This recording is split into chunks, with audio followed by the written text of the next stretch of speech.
2026 मध्ये अपार I D compulsory होणार आहे का? तर हो, मिळालेल्या माहितीनुसार 2026 मध्ये CBSE बोर्डच्या 9वी ते 12वीच्या विद्यार्थ्यांसाठी अपार आय डी महत्त्वाचा ठरणार आहे। याचा अर्थ जो विद्यार्थी 2026 मध्ये 10वी किंवा 12वीच्या बोर्ड परीक्षेत बसणार आहे त्याच्यासाठी शाळेत अपार आय डी कंपल्सरी असणार आहे। आणि जरी हे कंपल्सरी नसलं आणि ज्यांनी अद्याप अपार आय डी काढलेला नाही आहे त्यांनी आत्ताच काढून घ्या, कारण भविष्यात याचा तुम्हाला भरपूर फायदा होणार आहे। आता ज्यांना अपार आय डी म्हणजे काय आणि तो कसा काढायचा हे माहिती नाही ना, त्यांच्यासाठी नमस्कार, मी विवेक शिंदे, तुम्ही पाहताय ABP माझा। अपार म्हणजे automated permanent academic account registry. हे भारत सरकारच्या राष्ट्रीय डिजिटल शिक्षण मोहिमेचा एक भाग आहे। अपार कार्ड म्हणजे प्रत्येक विद्यार्थ्याचा एक परमनंट एज्युकेशन आय डी आहे। जसं आपलं आधार कार्ड असतं ना, तसंच विद्यार्थ्याचं हे एज्युकेशनल आधार कार्ड आहे, जी त्याची एज्युकेशन रिलेटेड सर्व माहिती एकाच ठिकाणी साठवून ठेवतो। आता अपार आय डी काढण्याची सोपी पद्धत काय? पहिले तर आपला डिजिलॉकर अकाउंट वापरून लॉग इन करा। जर अकाउंट नसेल तर साइन अप करा, लिंकवर जाऊन नवीन अकाउंट तयार करा। यात तुमचा आधार कार्ड नंबर टाका।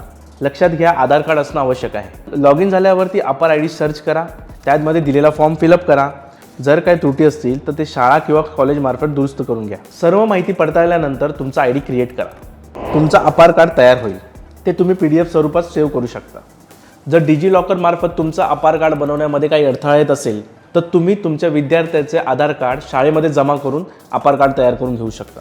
सर्वात महत्त्वाचं म्हणजे ज्या विद्यार्थ्यांचे आधार कार्ड 5 वर्षांनंतर अपडेट केलेलं नसेल त्यांनी आधी ते अपडेट करून घ्या, त्यानंतरच अपार आय डी बनवू शकतं। ज्या पालकांनी आधार कार्ड अपडेट करायला दिलं असेल आणि ते अद्यापही मिळालं नसेल तर तुम्ही आधार कार्ड सेंटरमधून मिळालेली रिसिप्ट शाळेमध्ये जमा करू शकता आणि त्यावर तुमचा अपार आय डी बनवून घेऊ शकता।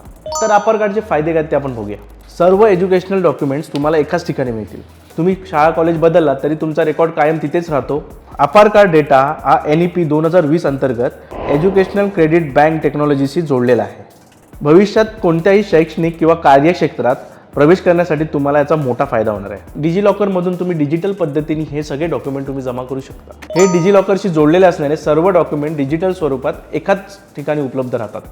तर तुम्हीही अपार आय डी कार्ड बनवून घ्या, भविष्यात तुम्हाला याचा खूप मोठा उपयोग होणार आहे। हा व्हिडिओ आवडल्यास सेव्ह करा, जास्तीत जास्त शेअर करा आणि चॅनलला सबस्क्राईब करा।